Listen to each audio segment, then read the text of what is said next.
Hello, everyone. Good morning, good afternoon, and good night for everyone around the world. Welcome to this new session on ISQA Knowledge on the research section of the ISQA Knowledge portal. We have the pleasure today to host our presenter, which is David Bates, who is the chief of the General Medicine Division from the Brigham and Women's Hospital in Boston, the USA. He's also the lead expert on from the patient safety section of the WHO, and also future president of ISQA. As you all already know, he will be presenting in key issues of research on patient safety around the globe, and it will be a really pleasure to hear his presentation. I'm sure that you will, with Viviana, we believe that this presentation will be great for you to attend and to share. We would like to remind you that this session will last for 1 hour. Dr. Bates will be presenting for 35 minutes at the most. From there, we can start sharing thoughts and questions. We ask you to please share your questions. You can share your questions during the session using the chat section of the WebEx, which is you will see below at your right below end. You will see the chat section, which is now turned in orange, where you can display your questions. They will be received by Viviana and I, and we will try to share with David during the presentation.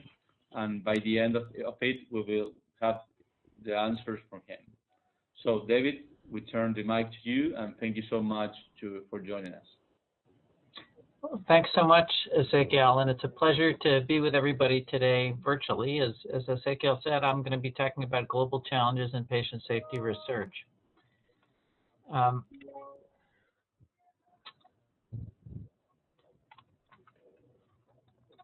Just having trouble now. Okay, here we go.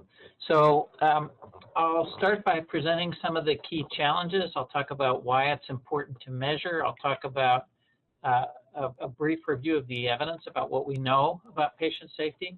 Then I'll talk about some of the priorities for patient safety research. I'll give you some recent results from developing nations, which are the first data that we've had about safety in developing nations that are multinational. Then I'll talk about some of the gaps, including in particular safety in primary care, and then I will wrap up. So the problem of unsafe care globally is a really big one. As just one example, there are 16 billion injections per year in developing countries. And roughly 40% of those are done with syringes and needles that are reused and not sterilized. And that figure is as high as 70% in some countries. Unsafe disposal, in addition, can lead to resale of used equipment on the black market. And as everyone knows, reusing needles like this can result in exposure to HIV, to hepatitis, and yet the extent of harm caused by these unsafe injections is unknown worldwide. There are a lot of challenges in doing safety research. The events that occur are relatively rare, which is a fortunate thing. Another issue is that they can be hard to detect, and the records that we have today represent a challenge. So often it's not written down that the patient suffered harm or an adverse event. It's clear that there's a lot of value in contacting patients. In one study that we did, in which we both reviewed records and then also called patients up and asked if they had suffered any harm, we found 8 times as much harm when we contacted the patients. Another issue is that we don't really have good methods for detecting safety issues routinely in operations, and many hospitals don't have a good sense of how much harm they're creating. Furthermore, systems are often reluctant to acknowledge that they have an issue in patient safety. Getting funding to do patient safety research is challenging. There's no one organ system, and much of the funding for research is organ system related, and there are relatively few funders of international work. Most of the funding has been from within individual countries, and there are really only a few countries that have substantial funding for safety research, notably the US and the UK, with some countries that are quite well-to-do, like Germany, supporting almost no research on patient safety. So why is it important to measure? Well, first of all, it's useful just to have local data. There's variation both by site, from site to site, from region to region, and also within countries. A second reason to measure is it lets you get a return on investment. A third reason is that it lets you prioritize solutions. So if you know how many problems you're having, you can decide what you can afford, and there are many more solutions than any individual country can afford. Furthermore, many solutions don't work in certain settings or when they're implemented in specific ways. Sometimes that is related to cultural issues. One example from the WHO work related to using an alcohol-based hand rub, and in Muslim countries, there were concerns about using an alcohol-based hand rub, which were eventually overcome. But because of issues with alcohol and Islam, that presented some clear concerns. And finally, resources are scarce, and we really do need to prioritize. Even in the most well-to-do nations, we don't have the support to do everything that we want to. And in developing transitional countries, that situation is even worse. And we have way too many options to choose from, even for safety. Now, the problem of patient safety came into the public eye, at least in the U.S. and in developed countries, with the publication of the 2 Errors Human Report, which came out in 1999 from the Institute of Medicine. And that report made 4 key points. It suggested that errors are common, that errors are costly, that systems cause errors, and it suggested that errors can be prevented and safety can be improved if we use a systems approach to improving care. Globally, it's clear from many studies that there's an important problem with safety in essentially every country that's been evaluated. And a number of studies have made it clear that the adverse event rate in hospitalized patients is about 10% in most of the developed countries, although we have had a lot less data about the developing world. We also know much more about safety inside the hospital than about safety outside it. And yet I would suggest that the limited data that we have that are available suggests that the magnitude of the problem is probably about as big outside hospitals. What we have known about epidemiology is that the epidemiology varies some from country to country, although the major domains appear to be more similar than different, at least in developed countries. And again, I'll be sharing some data from transitional and developing countries shortly. It's also clear that we need a lot more data about the efficacy of interventions. And as I've underscored, what's feasible in a given setting will depend a great deal on what resources are available. And there are almost no data about prevention from the developing world. Now, as part of the WHO research arm, we started by doing a summary of the evidence on patient safety research. And this work was led by Ashish Jha from our group.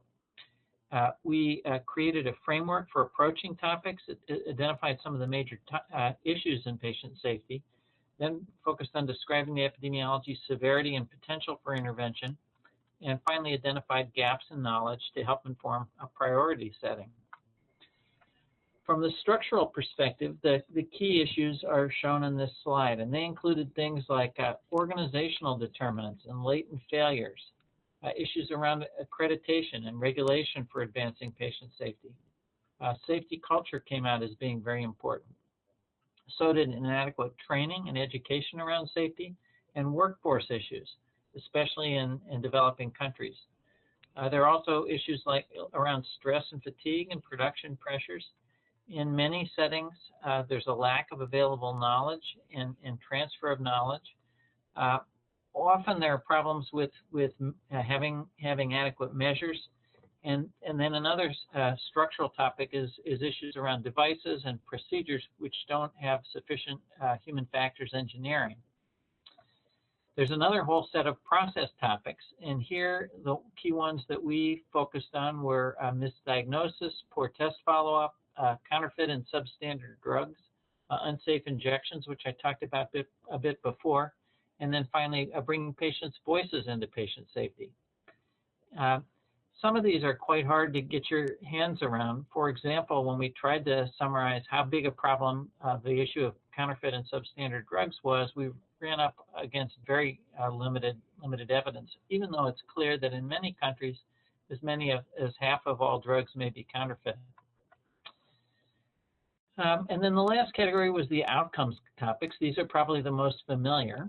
Here we felt that the key categories were device injuries, medication injuries, surgical injuries, healthcare-associated infections, unsafe blood products, falls, pressure ulcers and pressure sores and decubitus ulcers, issues among the elderly, and then safety in pregnant women and newborns.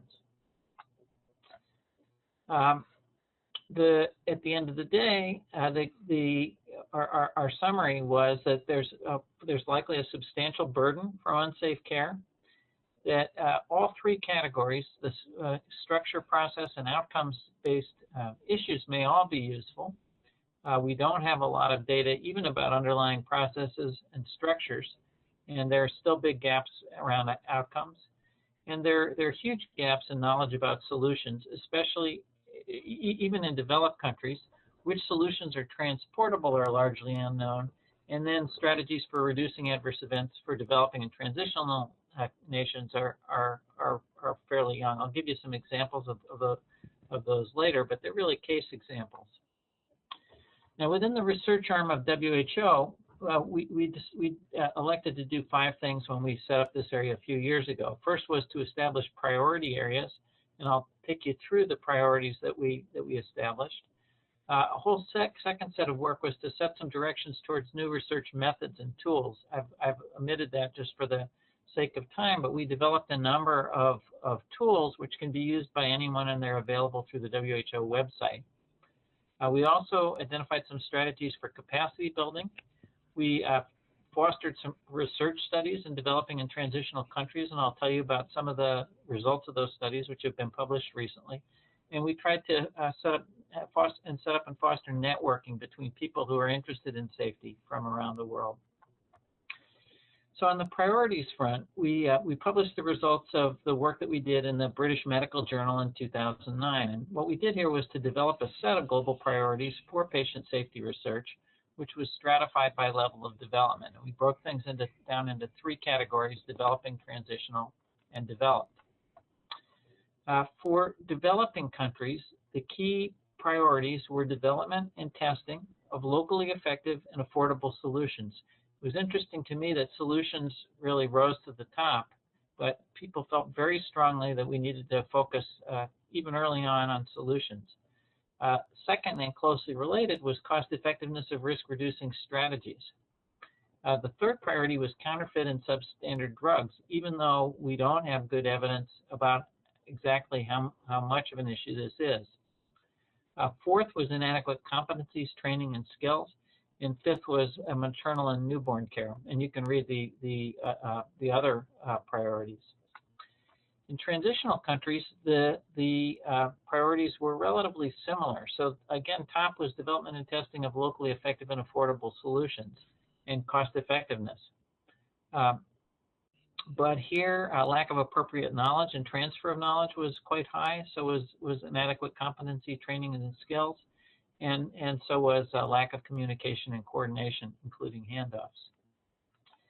In developing countries, the set of priorities were quite a bit different. So here, number 1 was lack of communication and coordination, including handoffs, followed by latent organizational failures and poor safety culture and blame-oriented processes. Cost effectiveness was still on the list. It was number 4, but it was viewed as less important than some of the others. And developing better safety indicators was number 5. So that you can see that there really was felt by the group that did this prioritization work. There were some differences according to level of development and the resources that are available. Next, I want to take you through some of the research that we've done in developing countries. And here, I'm going to take you through very briefly the results of 2 studies that were published quite recently. The first one was a multi-country study that was performed in the Eastern Mediterranean region and 2 countries in the African region. And this work was led by Ross Wilson from Australia, Philippe Michel from France, C.C. Olsen from the UK, and Charles Vincent from the UK.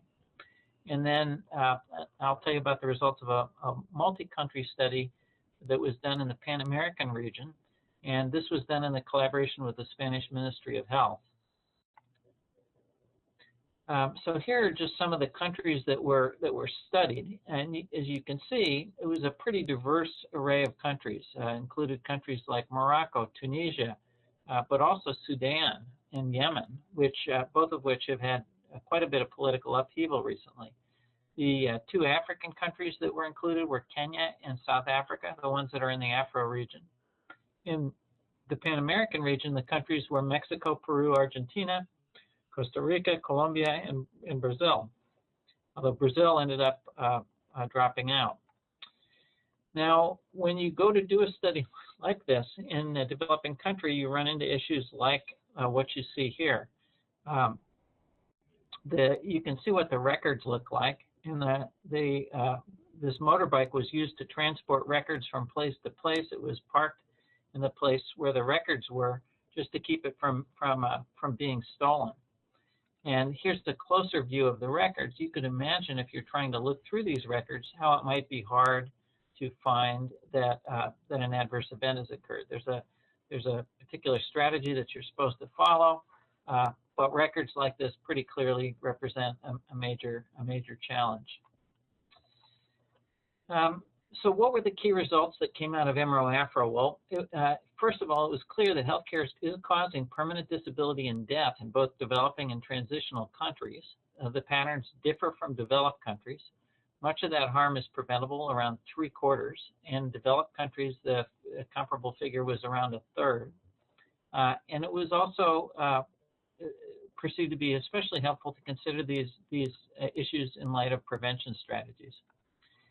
And here is one of the figures from Dr. Wilson's paper. Clearly, the adverse event rate went up a lot when it was directly correlated with the length of stay. So the longer somebody stayed, the more likely they were to suffer an adverse event. And there were many patients who stayed quite a long time. This slide looks at the type of error related to the occurrence of the adverse event. And the leading categories of events were therapeutic errors, diagnostic errors, operative errors, obstetric errors, and neonatal errors. This slide looks at what factors contributed to the adverse events, and the black bar is the adverse events that were associated with permanent disability or death, and the lighter bars are the total adverse event population. And here, it's interesting to note that the leading factor was inadequate training or supervision of staff. Second highest was no protocol or policy or failure to implement an existing policy. Third was issues with communication or reporting. And fourth was a delay in providing service, followed by defective equipment, followed by unavailable equipment. So lots of issues that are at least potentially very readily addressable. This next figure looked at strategies for preventing recurrence, and the single leading category was developing protocols or treatment guidelines, followed by education, communication. All of those are things that we can get at relatively easily. Fourth was record keeping. Fifth, which is a little harder, is more resources and more clerical staff, more nursing staff. But you can see that many of these issues should be fairly readily addressable with even modest changes in the way that things are done. And I'm just going to keep going. So a few summary points. First of all, building a team was essential for both for finishing the project as well as for doing something with the results. Second, the countries got tremendously involved, and it's clear that safety can galvanize attention and interest and really result in huge local effort. One of the striking things from my perspective is how small the the investment was to support this work. Another issue that emerged was that connecting the project through the regional WHO organization to the health ministries in each country was crucial. And in one country, that link wasn't made very well, and it had substantial adverse consequences. In addition, it was clear that medical record quality can be improved just by promulgating standards, which are, again, relatively easy to put in place. Both Egypt and Kenya had pretty good standards for medical record quality, and it was much easier to find things in those countries. Now I'm going to take you through the results of the Aveo study, which I mentioned before, and these slides are in Spanish, but I will take you through them in English. This was a study of admitted patients. It was done between 2007 and 2009. These are the 5 countries, and it was done. It was led by Jesus Aranaz and Carlos Aybar from the Ministry of Health in Spain. There were 58 hospitals that participated and roughly 11,000 patients. And this slide shows the results. So there were the 11,000 patients who were studied. These were then reviewed using a study, and the initial screening tool was positive for 34% of patients. And then there was a secondary review, and of those patients, 2,060 had some sort of incident. After review of those, 1,754 were felt to have some sort of significant problem, and for 1,191, it was felt to be due to the health care that was provided as opposed to the underlying condition of the patient. This slide just shows the type of issues that the patients had. So the leading type of problem was infection, followed by surgical operation, medical care, medication, something diagnostic, and then others. So what actually happened to patients? Well, of every 100 patients who suffered an incident, 7 died. 17 had a complete incapacity. 12 had severe, and only 64 had relatively minor incapacity. So these adverse events caused a great deal of harm. And I think that the Aveo study was the first of its. It was clearly the first of its type that was a multi-country study in Latin America. It's a major landmark. It does seem like the causes of harm in transitional countries are somewhat different from those in developing countries, which you saw in the EMERO-AFRO results. And then finally, I think more work is needed to evaluate solutions which can be used in places with different levels of development. Another program which we've had in place is something called the Small Grants Program through WHO. The aim here has been to stimulate research, inpatient safety research in developing and transitional countries. We've provided seed funding for people who want to do this sort of research, and the aim has been to contribute to local capacity building, targeting both young and early to mid-career researchers. And the other intent has been to promote the culture of patient safety internationally. So that's a brief summary of some of the data from the WHO research program. Now, what are the key gaps in safety research broadly, regardless of level of development? Well, from my perspective, there, first of all, safety outside the hospital. There's a lot to be learned about safety in primary care, but also in long-term care and home care. And WHO is sponsoring an international collaboration around safety in primary care now. That's just getting started. That's work that's led by Aziz Sheikh from the University of Edinburgh. In addition, I think evaluation of solutions has to be a huge priority. And that's true for all levels of development, but especially in developing and transitional countries. And especially with some sort of cost-benefit type analysis, because that will help ministries justify investing. One thing that I think will be key is to begin to leverage some of the IT technologies that are increasingly available, especially mobile technologies, and I'll give you some examples of that. Another key gap is once you have a successful solution, how do you most effectively spread it? And then finally, strategies for measurement, which can be used operationally at all levels of development. Even in developed countries, we don't have good ways for measuring how things are going operationally on an ongoing way. I'm going to give you a few examples about interventions which I think are exciting. So, and some of these relate to safety, some of them relate to quality more broadly, or care improvement, but I think that they're instructive. So one example that involves integrating cell phones and the internet comes from Voxiva. They did a study focused on improving surveillance for Japanese encephalitis in Andhra Pradesh in India.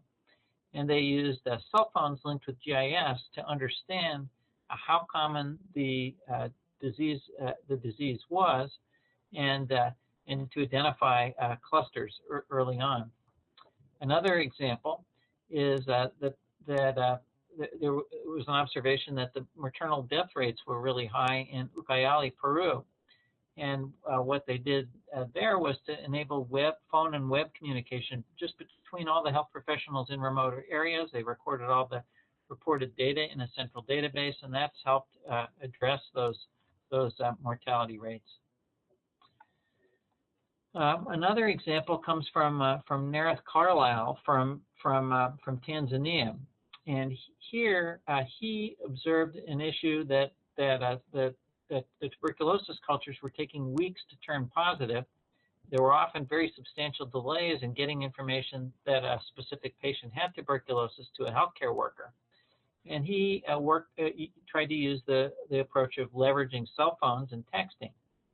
He set up an approach for texting results to community healthcare workers when a positive test was recovered, and this very substantially shortened time to treatment, and it appears to improve outcomes, although that evaluation is still ongoing. Another example relates to malaria in Tanzania, and here the problem was that the malaria rates were high, and community health centers all over the country were often very short of antimalarials. The solution was to have 400 community health centers just report back about whether they did or did not have any antimalarials via text regularly. Because the issue was often the health centers would just be completely out. They also bought some boats because many of the health centers were not reachable except by boat. They developed a big map of the sites that did and did not have antimalarials, and then put in place a mosquito net program focused on getting antimalarials out to the sites that did not have antimalarials. And the results were that the proportion of centers that had antimalarials rose dramatically, and there were much better outcomes with malaria. Another example that doesn't involve technology comes from David Nicholas and Kathleen Hill, and this work is work that was done in Niger, and the focus was on managing labor. So here the observation was that there was a very high rate of postpartum hemorrhages, which is a very serious complication of childbirth. And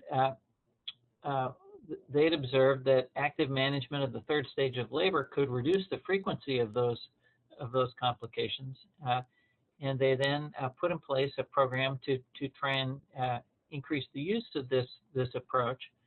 You can see that at baseline in 2006, it was hardly used at all. They focused on teaching this to providers locally.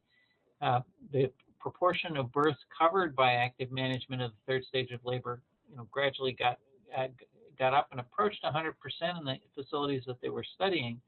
The frequency of postpartum hemorrhage rates fell really quite dramatically after they put this into place. So really a major improvement, and they were able to spread it across a wide range. So what are the steps if you do have an issue and you want to intervene? Well, first of all, I think it's helpful to do some sort of evaluation to understand the problem. This can be qualitative. There's a very nice approach that Philippe Michel has developed that is available on the WHO website, which helps you go into a facility, understand what the issues are, and then develop some approaches to dealing with it. or it can be a quantitative approach, such as was used in the EMERO-AFRO study or the PAHO study, in which they actually went in, reviewed a sample of charts, and counted adverse events. It could be quantitative, but much less complicated than that sort of approach. You then have to consider what solutions may be feasible given your setting or resources. If it's a developed country, clearly, that will be one set of solutions. If it's a developing country and most people have cell phones, it might be something else, and so on. You then want to develop an intervention. You typically pilot it, and then you would go ahead and test it at scale. So to wrap up, I think that the research summary that I described provides a framework for beginning to think about this issue.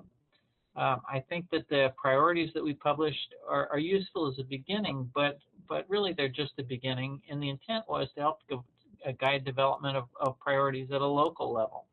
And I think most organizations in countries that are deciding to focus on something like this will want to do some of their own priority setting. And they'll often want to focus on, say, a specific issue that some maternal complication rate is too high or the like. Research should help guide interventions. I would submit now that studies of epidemiology suggest clearly that safety is a major cause of harm in essentially all nations. We now have clear data also showing that it's possible to address it. And it's also increasingly clear that it will be possible to develop strategies which utilize the appropriate local resources. And almost all settings, it's possible to do something, even if it's, for example, to develop a relatively simple intervention like putting in place alcohol-based hand rub, or when doing surgery to put in place a checklist. But there are an array of things like that can be useful. I think that many of these things should leverage information technology, especially mobile technology, as we move forward. And I will stop there and take some questions. I think that's 33 minutes. We want to have time to have a discussion with the people who are online. Thanks, David, for this interesting presentation. Well, you couldn't see yet, but there are many familiar faces as the attendants from the audience. So I will start making a question, waiting for someone maybe to see if they would like to make a comment. And I would say that having a global perspective, do you think that in general we have enough data about the epidemiology or frequency of adverse events, or we still need more, especially in developing countries?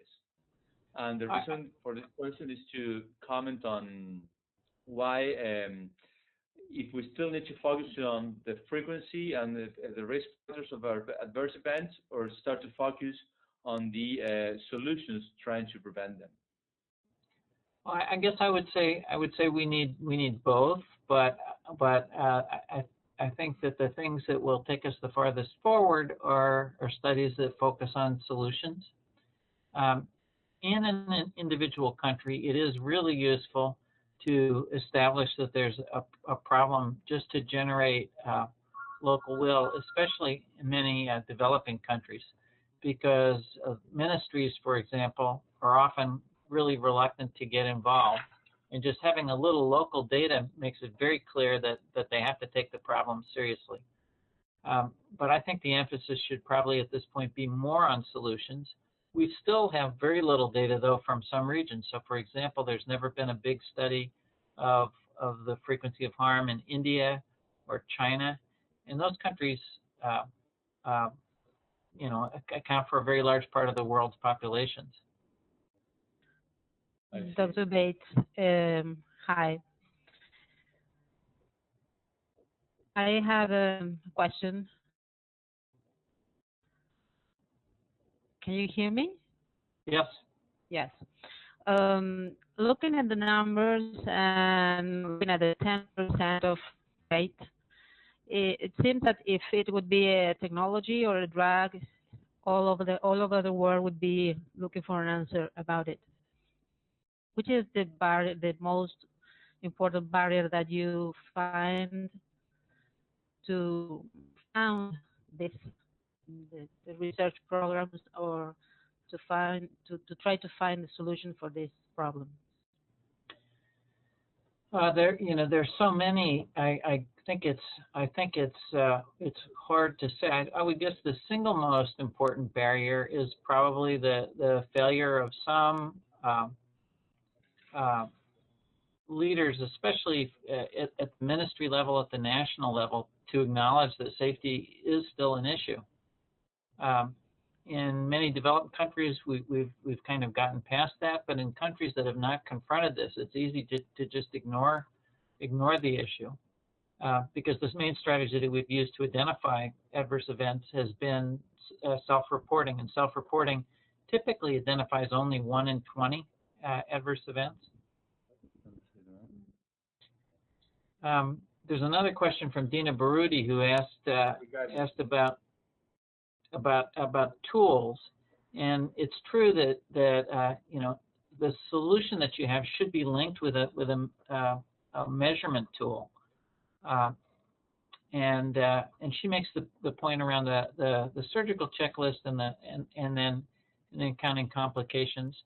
I will note that there are a variety of tools which I did not talk about at length today, because of time limitations that are available on the WHO website. But I think it is accurate that it is helpful to have a tool that's linked with the issue that you're trying to address.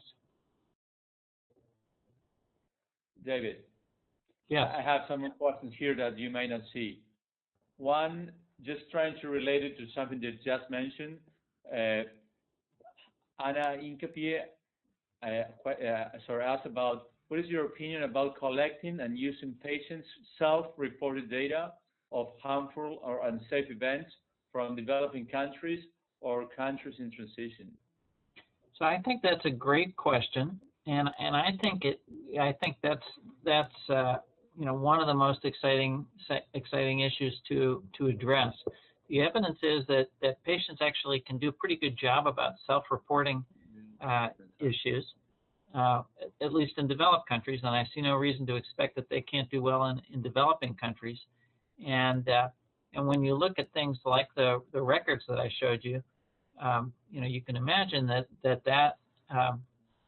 has the potential to really make a big difference. I think that once we start doing that, we'll discover that the level of harm is much higher than we thought it was, and I think the future will be that we'll be asking patients about these issues in the future. There's some problems with it. I mean, we've done some of it here, and sometimes patients confuse issues around how good the food is or that sort of thing with safety. But they're really remarkably good at identifying safety issues as well. Okay. Well, then people from the Canadian Patient Safety Institute ask, what can we researchers do to encourage implementation of research findings? So that's also a great question. I think, and this relates to a question that Helen Crisp also asked, which is how can spread be facilitated? And I think that the most important approach to doing this is to take a specific practice, really encapsulate it, boil it down, make it fairly simple, as has been done with both the hand washing and the safe surgery approaches, and then also try these out in an array of facilities. Look and see how much the intervention needs to change when going from place to place. At the end of the day, I think that economic incentives will drive implementation in many settings, so that if policymakers are able to set up approaches that reward organizations for improving safety, they'll go ahead and do so. And that's been done now, at least in some countries. Another approach is to make it part of accreditation or to require certain things. But a practice has to really be very established before you can basically make it a regulation. Okay. And I have another question about I had the chance to attend to a conference 3 months ago where one of the main topics of discussion is that besides pure research that it's usually funded by government agencies or NGOs, there are lots of work doing around the world in implementation, just trying to improve quality of care. And this is being done by many agencies around the world, and it's usually financed by international aid. And that work hardly ever make it to peer-reviewed journals because there is a gap between the designs or the work that's been done in implementation and the work that's been done in research. And lots of lessons are not maybe disseminated or being spread around the world, and that could be as useful as research ones. What do you think about that? Well, I would agree that that's a problem, but I would encourage people who do that sort of work to try and publish it. I think that there are some avenues for publishing work like that. So, for example, the Ezequiel journal is really focused on publishing work like that. You could perhaps comment yourself as I think you're still an associate editor for that journal. But another journal that I'm one of the editors for is the Journal of Patient Safety, and we're very interested in publishing work like that as well. So that's two examples of journals that are interested in that. Another approach might be to set up something that an avenue for work like that to be shared, for example, through the Ezequiel Knowledge Portal or through other settings. But I think that there's a lot of value in getting work like that into the peer-reviewed literature. Okay. Well, just to add what you just mentioned, David, the Ezequiel journal has a section called Quality in Practice, where we are trying to encourage people to report research work, or work done globally, mostly with the implementation focus. So maybe it's not conducted as a research project, but maybe from their experience, and they can share their lessons to readers. So we encourage people to present their work through that, for example, to that section of the journal. Yeah, absolutely. That's a great suggestion. Yeah. We are not having any. Actually, hi, David and Ezequiel. James here. I think I may have a question from Edward Broughton. I'm just going to try and turn his mic on. If this doesn't work, we'll have a little bit of silence for half a second, but we'll just, so Edwards, are you there? Yes, I'm here. Did you have a question that you wanted to ask? I just noticed you had your hand up. Oh, actually, I didn't realize that I had my hand up, but I do have a question.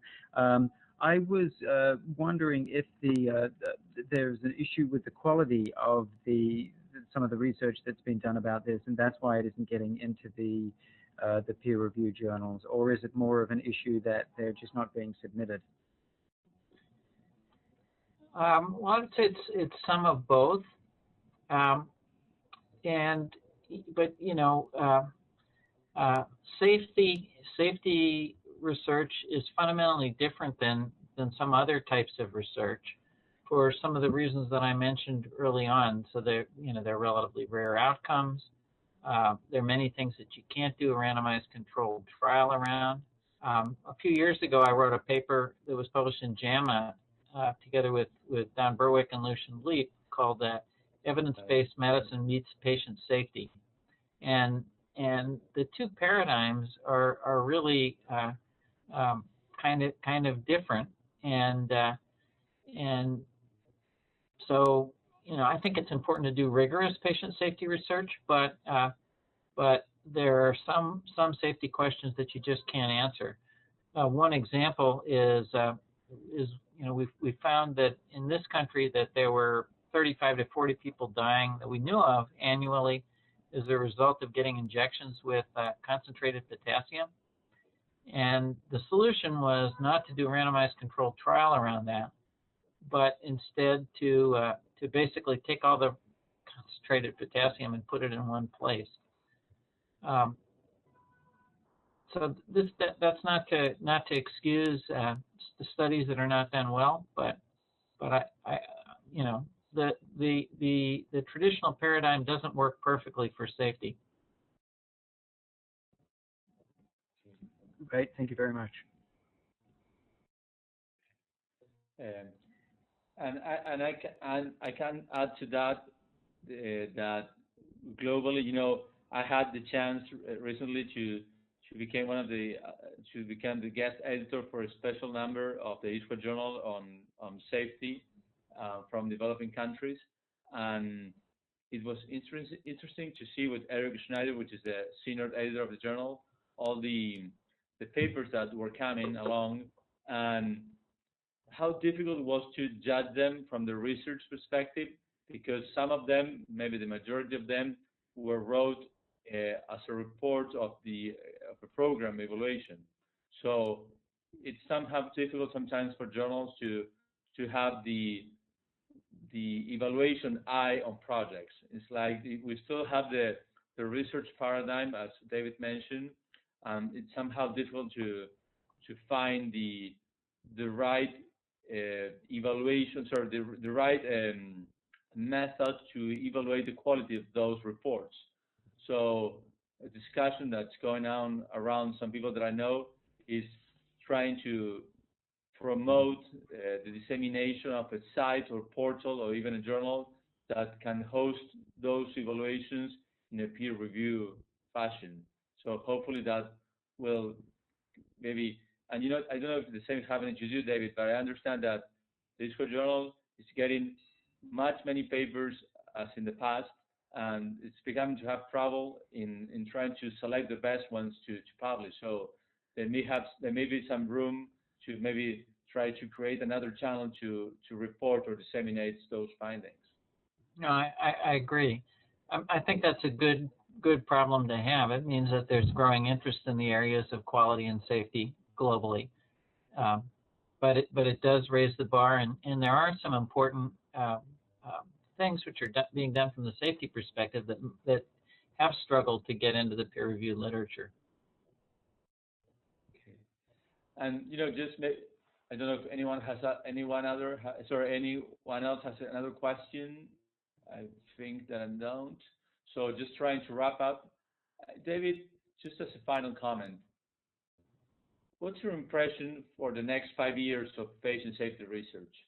Do you think that finally the funding agencies will pay attention to this matter, especially for developing? Certainly, that may be the case. It would be good to hear the answer from the U.S. perspective, but also globally. Do you see that if we sometime get beyond the economic crisis, there will be a chance for patient safety research to have more funding to increase around the globe? I definitely do. I think all the evidence that we have suggests that patient safety is an even bigger issue than we've thought it is, based on the work that's been done so far, especially when you move to contacting patients and asking them how many problems are they having. You find that there's a great deal of harm, and policymakers didn't necessarily want to confront that, but I think that they are now realizing it's a very big issue. I think safety is a more important issue than things like highway accidents or causes more deaths probably than HIV today, depending on what country or region that you're in.